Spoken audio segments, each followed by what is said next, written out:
Baldwin County Public School System, considered one of the finest educational environments in the entire state of Alabama, has a history beginning in the latter part of the 18th century, when, as records indicate, Alabama's first public schoolhouse was built in the North Baldwin County community of Tensas in 1799.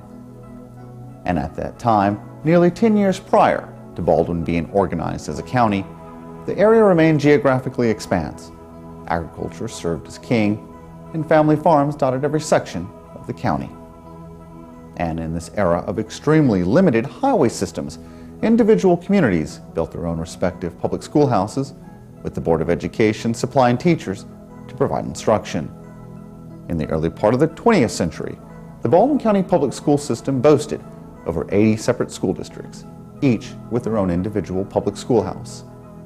And as time progressed, marked with improvements in transportation and engineering, numerous school districts were consolidated into nearby areas, leaving us today with very few of the original and historic public schoolhouses which distinguished Baldwin County, beginning in 1799, as the birthplace of Alabama's first public schoolhouse.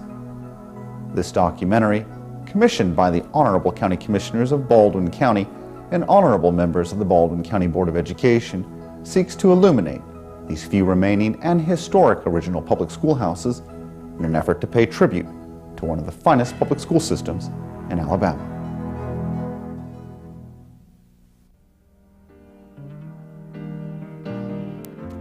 Located 1 mile south of Daphne on the eastern shore, Baldwin County Training School exhibits the rich history of life in Baldwin County. Established in 1891 by Reverend S.B. Bracey, Reverend Bracey's wish was that the black residents of Daphne had both a place to learn and to celebrate their rich culture. Over the next 81 years, the school would graduate more than 1,500 students and serve countless more with community activities and educational opportunities for adults. In 1916, 2 one-room schoolhouses were given to the state of Alabama by the Eastern Shore Missionary Baptist Association and established as a public school. Thereafter, it was called the Eastern Shore Industrial School. In 1927, the school was given the name it is known by today, Baldwin County Training School. The school grew steadily, and in 1936 graduated its first 12th grade class. The community was grateful for the school and the education it provided to the children. They realized without teamwork and dedication to each other, neither would be able to survive.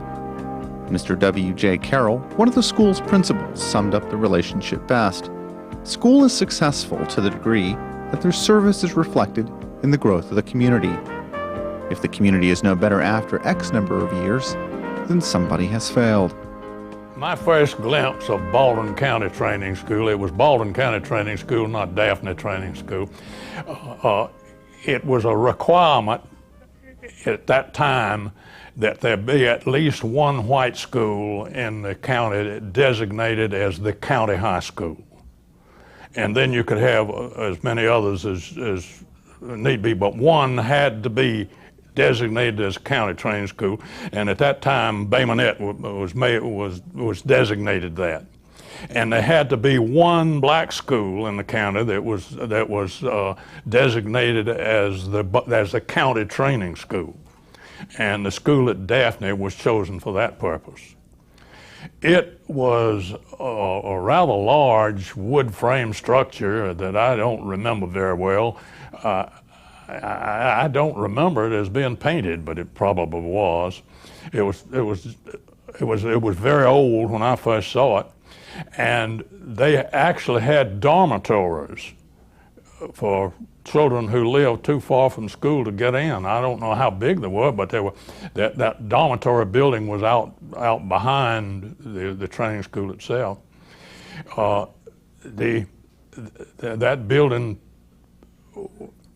a new building of the clay tile structure, was built about the time I left Daphne as a student. I attended Daphne Daphne Normal School was its correct name at the time, for 2 years, and the school was the new school was built at about that time. It was modern in all respects. It was built just like the other schools, except it was a clay tile structure. Clay tile being available no more than 5 miles from the site of the building. It served well as when it was a black school, and it served the community well after integration. Wherever there was a turpentine still, you could generally figure there was a black school. And there were many throughout the southern part of the county. And they were gradually consolidated with Loxley and consolidated with the black school at Foley, Aaronville. And they would just slowly brought into Baldwin County training as roads became better and as school transportation became better.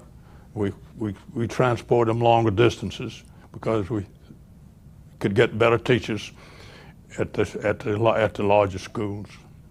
The Baldwin County Training School and Perdita Junior High School were the two school campuses that we changed most dramatically with the purchase of an old government surplus bulldozer. We literally changed the face of that campus. A teacher at Perdita was a skilled bulldozer operator. When we bought the thing, we had nobody to operate it and couldn't afford to hire anybody. But we learned about this teacher up there who said, if you let me have that bulldozer, if you bring it up to Perdita, I'll do a lot of work on the school campus for nothing.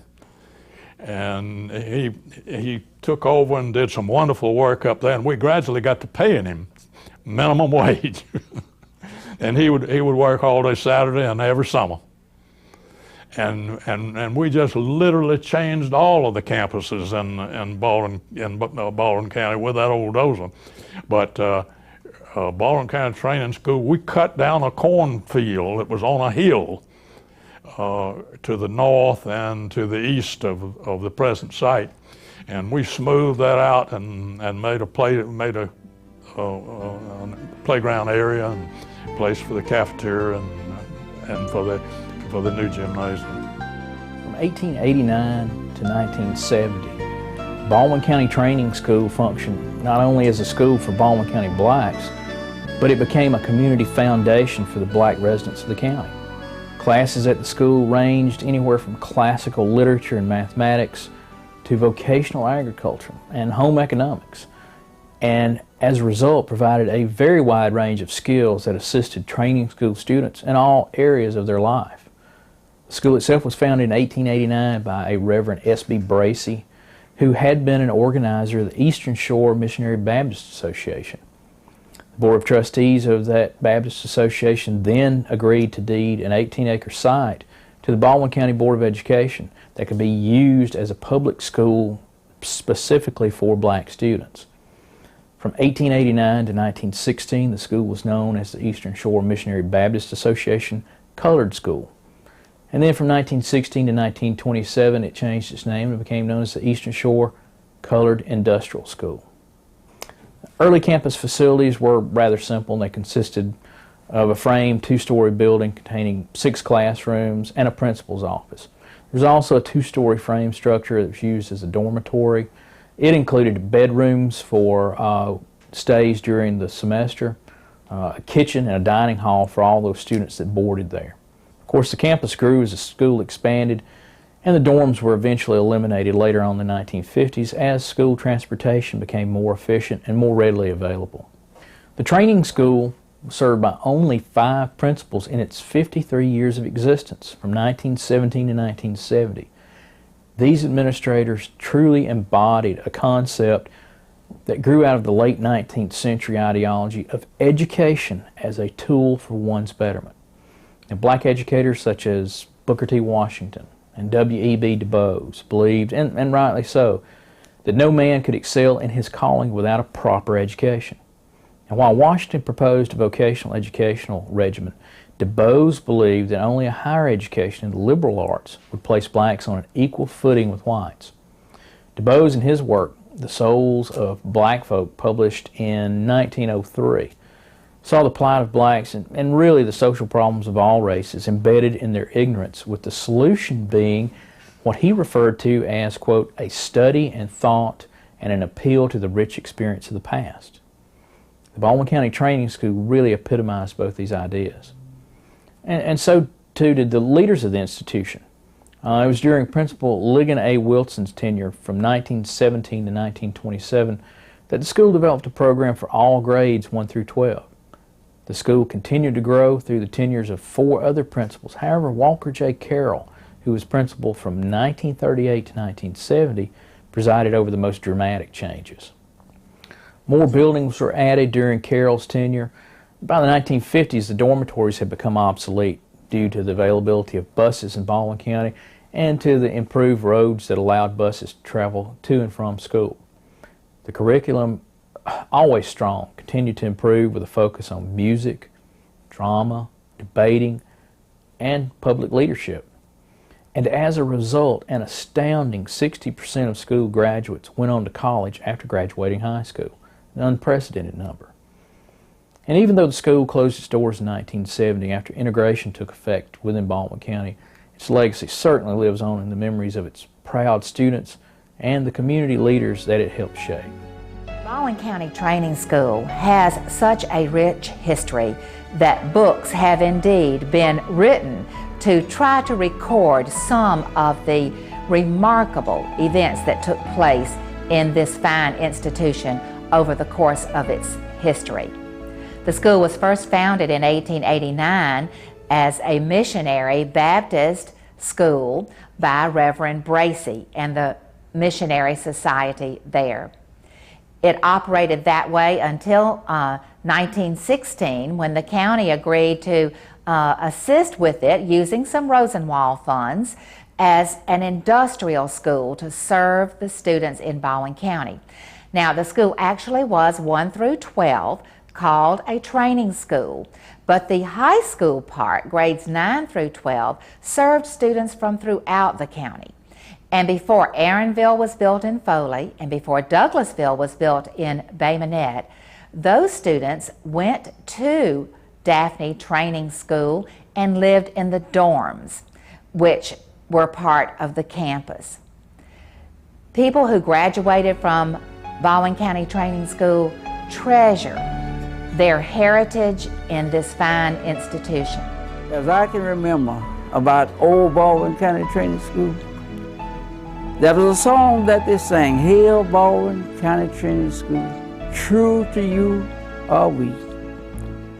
And that went with all of the students at that time in various areas.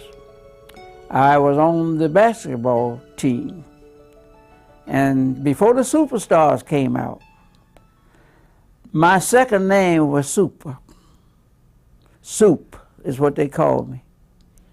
We were very successful with that. Our ag department there, we learned to terrace land, castrate animals, do other things that encountered agriculture. We were taught to build cabinets. We had a shop there that they used the old blowers that you work with your hand to create iron and sharpen farm equipment. It was a great day at Baldwin County Training School. And we were there, and I don't remember one time that we had a terrible situation between the principals and our teachers. We respected them, but they were very interested in making sure that we walked the line and did those things that was taught and that we respected each other. We had uniforms at that time. And those girls really looked good in those blue and white collars.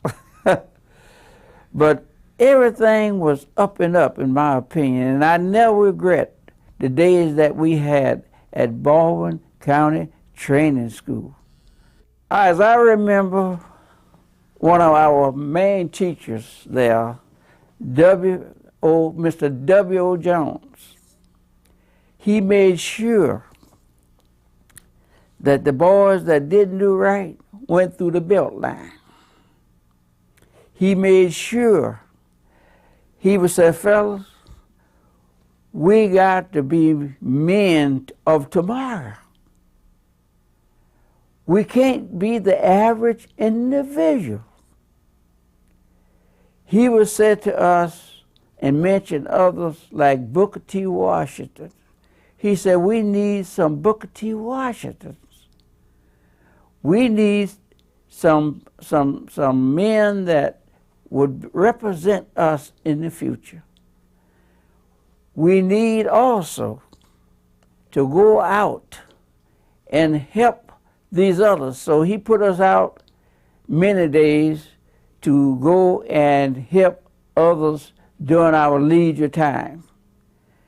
And what many of the guys would say behind his back, W.O. gonna kill us. But you know what? To this day, they are proud of what W.O. Jones did in their behalf. As I can remember the principal that I just mentioned a few minutes ago, W.J. Carroll. When the boys was in the hallway, probably looking at the girls, he would get in the hallway and make he didn't make a statement, he just cleared his throat. And you're talking about guys getting to the place where they belong. We all remember that. And it was very effective. And whenever he walked in that door, he would always make some type of noise that you know he's coming. And if you were down there in any form or fashion, doing anything that was not inconsistent with the policy, you felt the results, because he would react in a meaningful way, and it wouldn't be easy for anybody to accept. I attended Baldwin County Training School beginning 1961, 10th grade, graduated from Anna T. Jean School, which went to the 9th grade. And one of the things I really remember about going to BCTS is I always thought that my classmates that I had forged a great friendship with from Anna T. Jean, that we would always be together. And I was shocked when I went to BCTS and we were separated into different homerooms. And that was a rude awakening for all of us. My experiences at Baldwin County Training School was like tremendous. As I said about the teachers from Anna T. Jean, we had excellent teachers at BCTS, and they gave us a great, education, basic education, and I really didn't appreciate it until I went away to college, and I went away to New Haven, Connecticut, and I thought that I would be behind because I knew a lot of the northern schools had a lot of labs, more advantages than a lot of southern schools, but I was shocked when I found out that I had a great education due to the teachers at BCTS when a young man asked to copy my paper during a test. And I came out with a higher grade than he did. Of course, I didn't let him, copy from my paper, but I really, really appreciated the education that I received at BCTS. And we had a lot of activities. I don't know if anybody remember, I think it was called Wanzanza, where each class did little skits. We had a yearbook club. We had Future Homemakers of America. We had language. The only language that was taught there was French. Mr. Cunningham was the French teacher and also an excellent English teacher. I had Mrs. Carroll for English, and she was the wife of the principal, Mr. Carroll. And we studied Chaucer, We studied Shakespeare. We studied all the English poets. So when I graduated, I was not, what's the word I want to use? Inadequate in terms of, a lot of people think of Southern education, especially Southern Black education, as being very inadequate, and that was not the case at BCTS. And if you go through all the classes, you will be surprised, and maybe it shouldn't be a surprise, of how well a lot of people have done in every avenues of life and professions. And I think that's based on our families and, like I say, our teachers who drilled into our heads. You know, we had biology classes, dissecting frogs, which I didn't like. So I knew I would not be going into science. And the band, I played in the band, the concert band and the marching band for our high school football games. So it was just a wonderful, and I still have maintained friendships with a lot of people that I met at BCTS. Well, one of the neat things about BCTS, I remember being on the yearbook staff, and we actually went to businesses in Daphne and in Fairhope, those people who were from Foley, and we went out and canvassed, and we got businesses to donate and pay for like a page or half a page or a quarter of a page. I remember those of us who was like on the National Honor Society, and we felt that we, you know, could like skip school. I can say that now. I dare not say it then. We would get the bus, the Greyhound bus stopped right in front of BCTS, like in the afternoons. Louise Yelding, Cree McGrew, myself, a couple of other people, and we would go to Mobile. And one of the places that we would go to was the Woolsworth 5 and Dime, because at that time they had an excellent cheeseburger platter and German chocolate cake.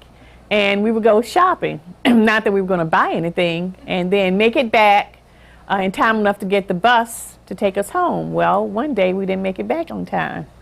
And I was late getting home, so I went home with Louise Yelding, and I said, you have to go home with me, and explain to my aunt. Well, she was very pleasant to them and very nice, and, you know, shook her head as if she understood. But after they left, she called my father, and he came over to give me a really good chastising for doing this, you know. But we thought, you know, since we were smart students, that we could skip a class. So, and just the football games and the camaraderie and the activities, you know, of that school, it was just really wonderful. So. And we will always be Wolverines. So, and we're very proud, you know, of our educational heritage. The graduation was held outside on the campus.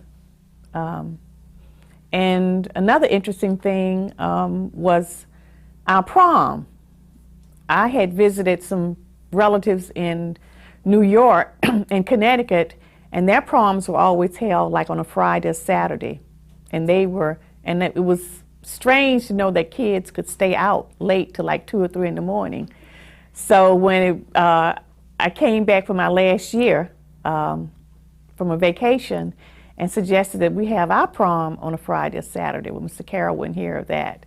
Because number one, he wanted to know who was going to clean up the mess, because we had to decorate and clean up the cafeteria, and the prom was held in the cafeteria. And when I tell young people that today, they was like, cafeteria? You know, they're used to having like in a hotel or, you know, some big fancy place. But ours was held in the cafeteria.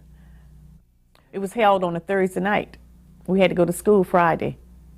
And the latest you could stay out was maybe 12. I informed my aunt that I would not be coming home early. And she looked at me like, oh yeah.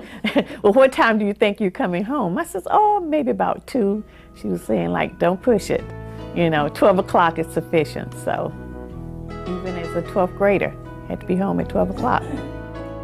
After graduating from Alumni School in '48, I attended the Baldwin County Training School. 49. I was there 4 years, and I graduated there in 52. And during those 4 years of school, unlike attending Anna T. Jean School, we had to walk to school, but we was bused to school, to Baldwin County Training School. I enjoyed those rides, and our bus driver was named Mr. Quentin Mitchell.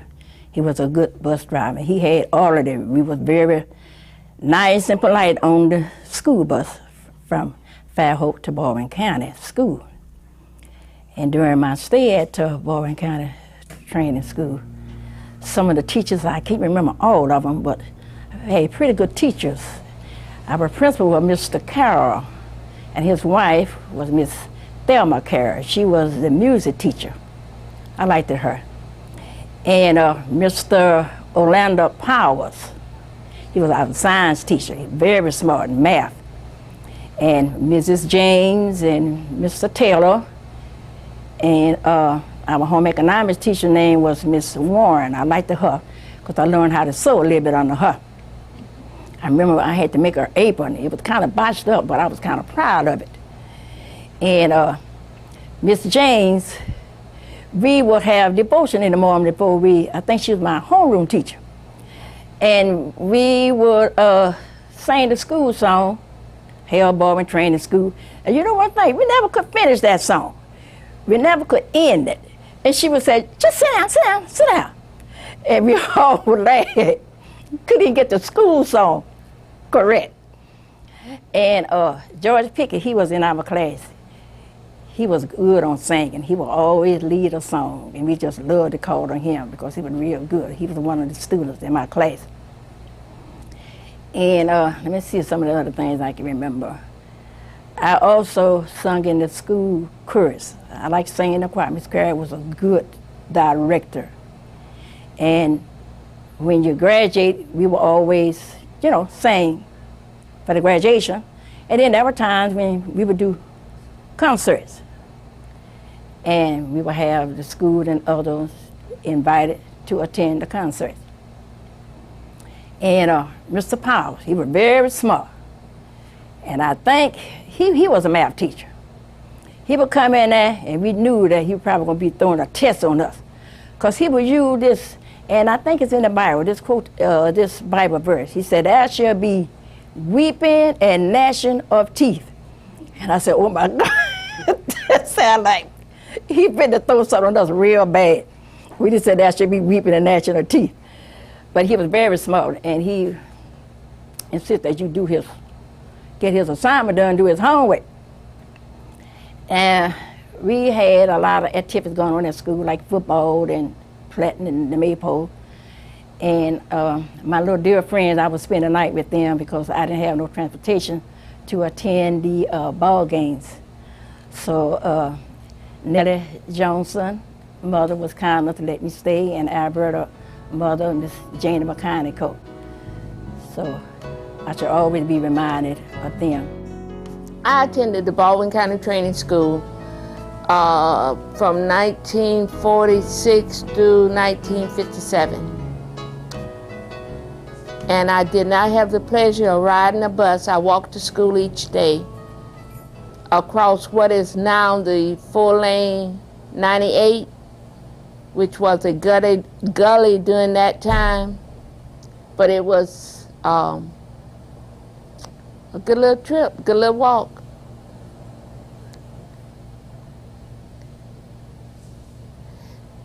The Baldwin County Training School really instilled in us, the students, special values and spirit. And as a group, we have decided not to let that die. Back in 1990, a young lady named Lizzie Bolton and I met at my house one Sunday afternoon to say that trying to get together a reunion for the people who had attended or been associated in any way with the school.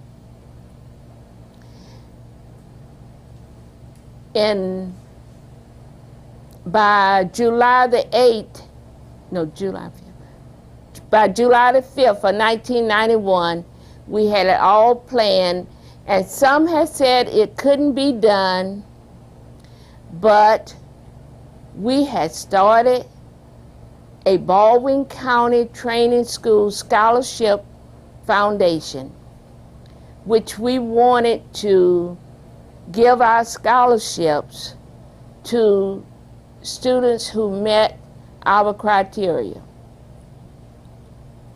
And on that day, July the 5th, we had made arrangement for 100 at the Marriott Grand Hotel in Point Clear. But the closer the time came, we kept upping the number because we kept getting more response. By that afternoon, they served 497 lunches.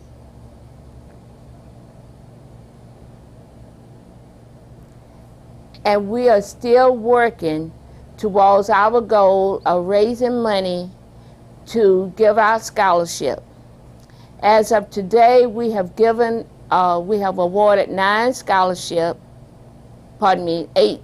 scholarships. And on July the 8th of this year, we're having a large picnic to which we are looking and hoping that many will come back for the picnic. And on May 20th of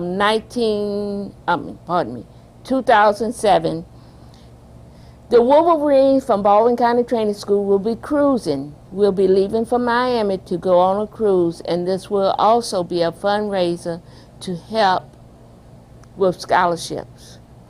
I remember working in my senior year, Mr. Carroll asked my friend and me if we would work in the office getting the lunch tickets together and selling the snacks in the morning. So during our free period, that's what we did early in the morning. We made out the lunch tickets and sold snacks from the little office. And we had really good teachers. I felt like we had good teachers that were really interested in us as students and giving us the best that they could give. And I will always appreciate that. After finishing Baldwin County Training School, I went on to college, and eventually I finished after 10.5 years because I had to stop and work. And then I was able to get a job in Fairhope in 1968. And I have worked in Fairhope for 38 years, 20 as a 5th grade teacher and 18 as the administrator of the Fairhope Intermediate School. And tomorrow will be my last day. The white frame building that remains standing on the campus of Baldwin County Training School is being preserved in order to maintain the rich heritage of the education it provided African American children. The principal of Baldwin County Training and later Daphne Junior High School, Walker J. Carroll, is one of the most beloved of all educators in Baldwin County. As he served this school well, we indeed hope that this school will serve his memory and the memory of all the educators and students that went through Baldwin County Training School. There are plans for the white frame building to become home of the artifacts and the history of education of African Americans in Baldwin County. I attended Baldwin County Training School from 1950 to 1961. I went from 1st grade to graduation. I enjoyed my tenure there. It has a lot of, good things about it that went to the same school, and we had a lot of activities there. We had Fields Day, which we competed against different classes.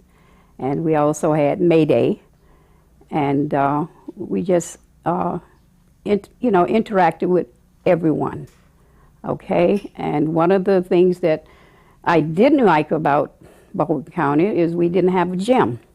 We had to attend the high school gymnasium for the basketball games. And we only had to use the gym there when it was availability. So that was the thing that I most didn't like. And also the activities that we had during the winter months. It's kind of cold. We still had to go outside. Our physical education instructor encouraged us to go outside to do all our activities. But we had some, like I say, we had some good instructor. We had a good home economics teacher, Ms. Warren, who interacted with us personal. We had certain days, maybe every 2 months, where she would take each individual person into the closet and discuss with them anything that she may have observed about you. Whether it would be you didn't have, deodorant, or you didn't use lotion, or how you just interacted with your other classmates, which was very good. And also, we by going to the first grade there, I got a chance to know all the teachers. And when we got into the 9th grade, this is when we met other classmates coming from the Anna T. Jean School and the Foley School. Also, one of the other things I did not like is because I was living inside the city limit on the other side of Daphne, and the school was within the city limits on the other side of Daphne, and we could not take the school bus. We had to walk every morning. And we did find a shortcut, which we walked through the gully, the clay holes, and to get to school. But we was never late. And I was living with my grandmother, my uncle, and for the years of high school and through elementary, I had perfect attendance. But we had one of the instructors, Miss Taylor, when you was behaving bad in school, she would still pinch your skin up. And that's all she had to do, because it really hurt. She can take the little small part of your skin and pinch it, and you think that you really got a whipping. But you behaved after that. Also, when it was hurricane season, we would all be scared, but Mr. Carroll would not dismiss the school until the hurricane was maybe a half an hour away. He said, no, you have to stay in school. But of course, we didn't get no work done because we was afraid of, the weather outside, the trees was bending. I attended Baldwin County Training School from 1935 to 1947.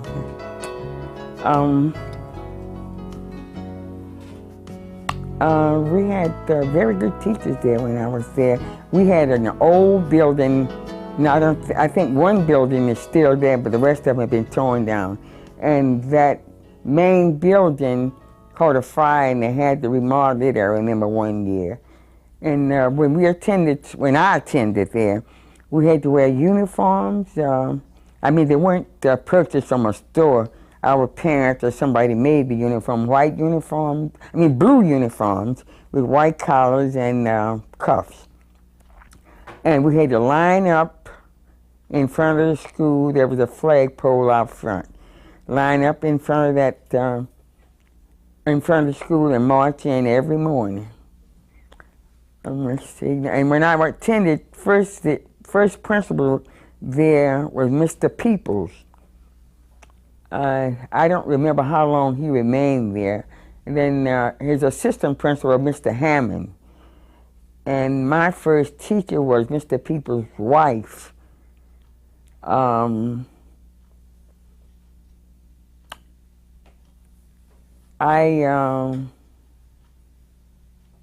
had to walk to school every day.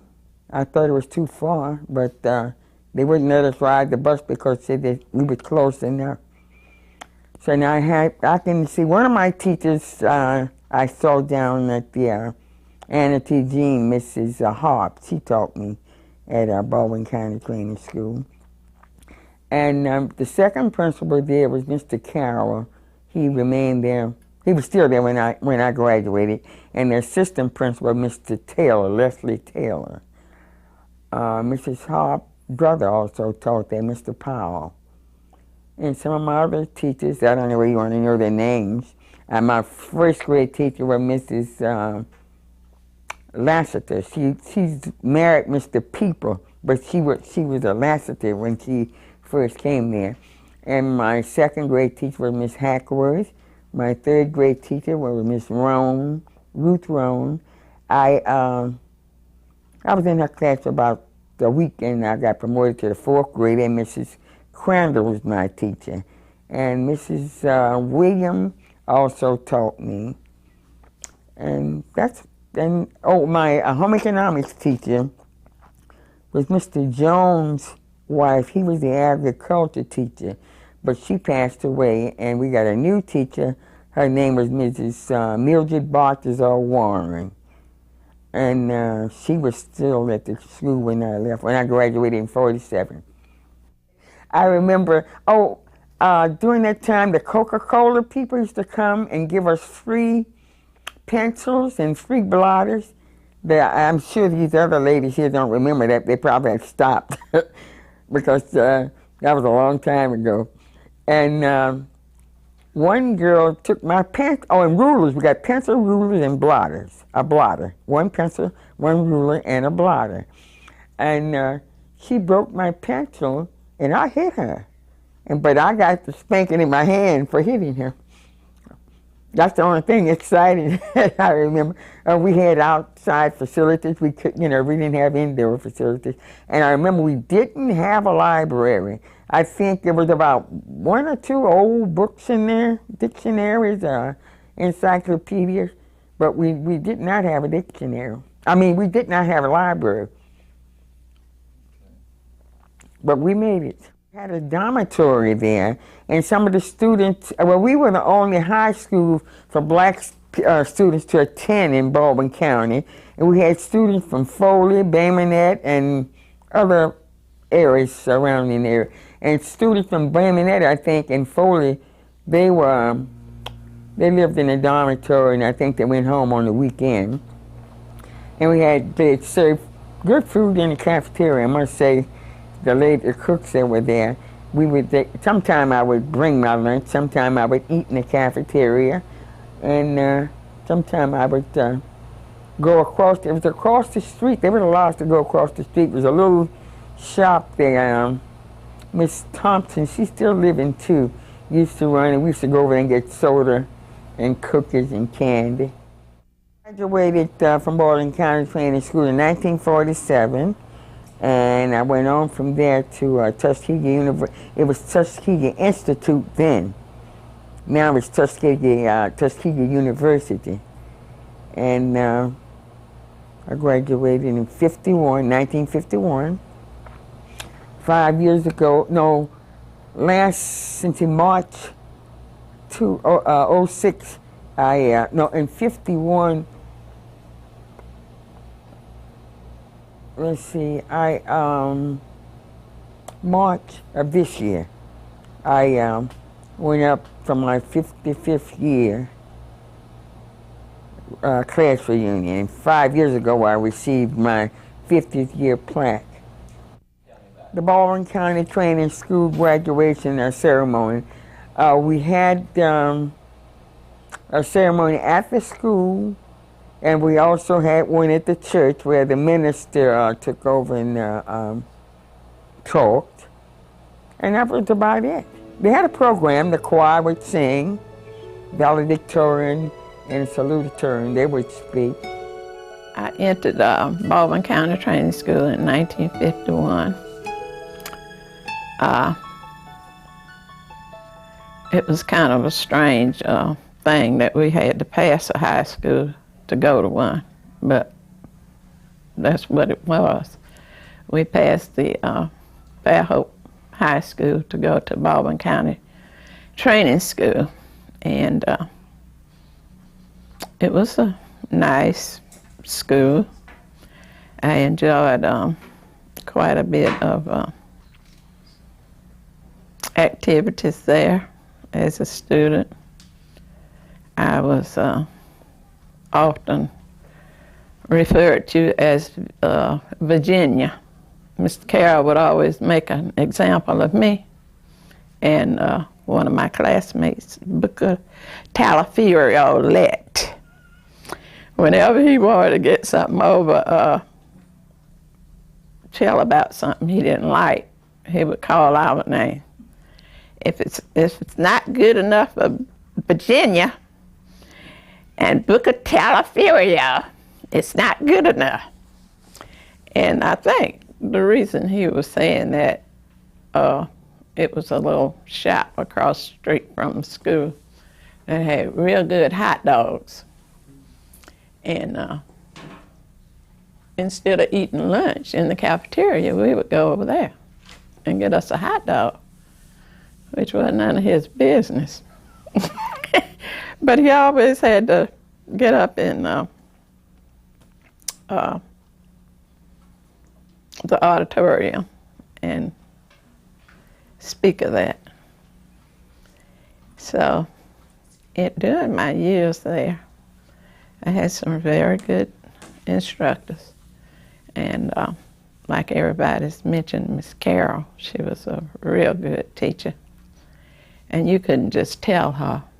She taught me English, literature, and she was also director of the choir.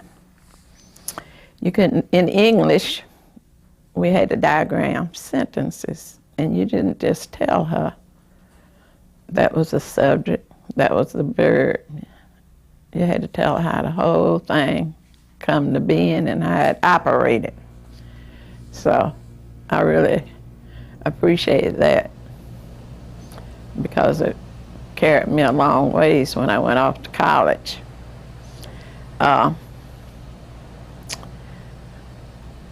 Let's see, Miss Hart's brother taught me chemistry, and his name was, I can't remember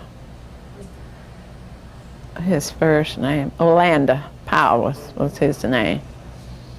And I also had Mrs. Warren as my home ec teacher. And she and I got along real good until we had to, my class had to make beef stew.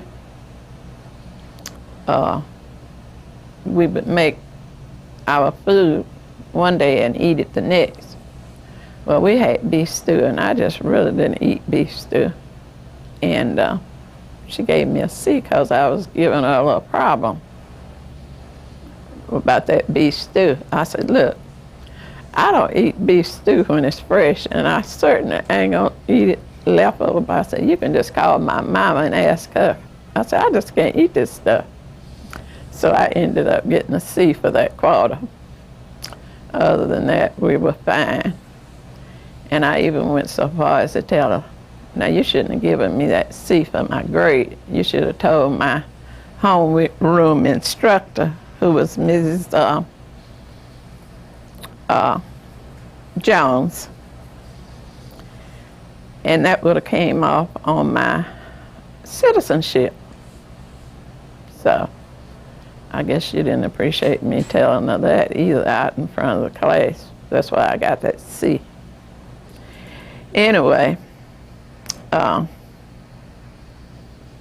Mr. Taylor was also a teacher of mine, and he often put me in charge of the class.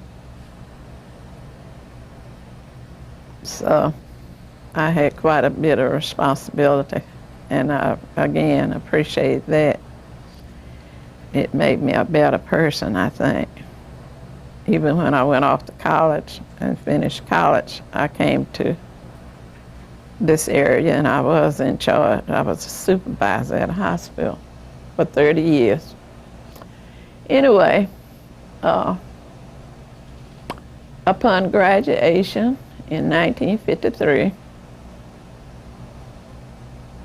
we had commencement. We had baccalaureate at one of the churches in Daphne. And that was on a Sunday. And that Monday night following the baccalaureate, we had commencement at the school. And heretofore, all of the people would know who was going to be the salutatorian and the valedictorian. But during my graduation, it was kept a secret. And it was only told the night of the commencement. And Mr. Carroll was real partial to the kids that lived in Daphne. He didn't care too much for the ones from Fairhope. So naturally, I should have been the salutatorian, but I was put aside. And he knew that I really resented him for that. Anyway, it didn't take anything from my head. I was able to go on to college and do what I was going to do. We had a prom, and I also have a napkin with the year and date of our, well, not the date, but the year that we had that prom in 1952.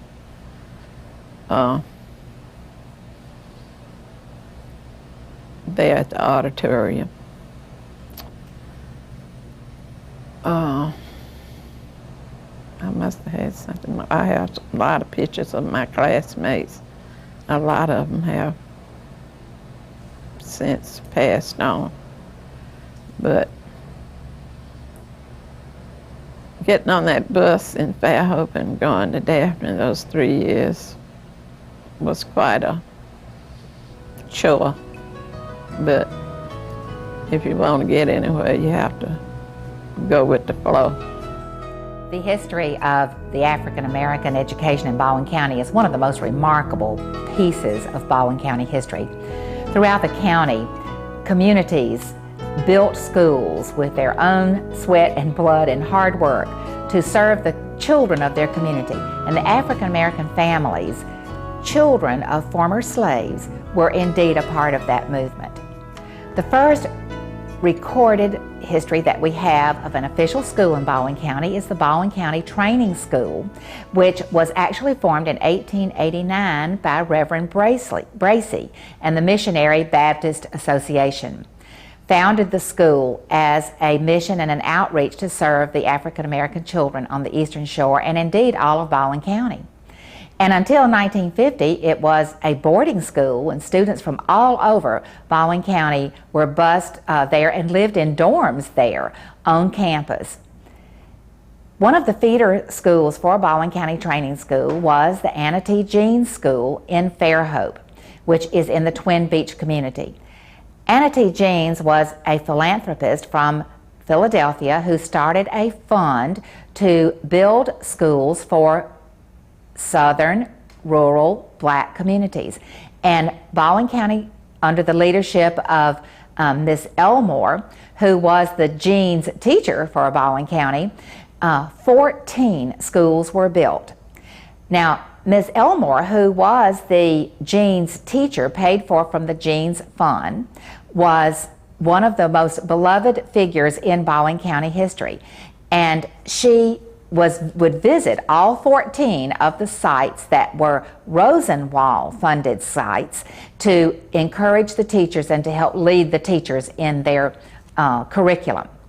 The Anna T. Jeans School, built on Twin Beach Road in the south part of Fairhope, was built to serve the students of that area. And it was first, the students there were first housed in a local home and a friendship hall before they were moved to the school there. After the school children went to school through the 8th grade, they did go to Baldwin County Training School for high school.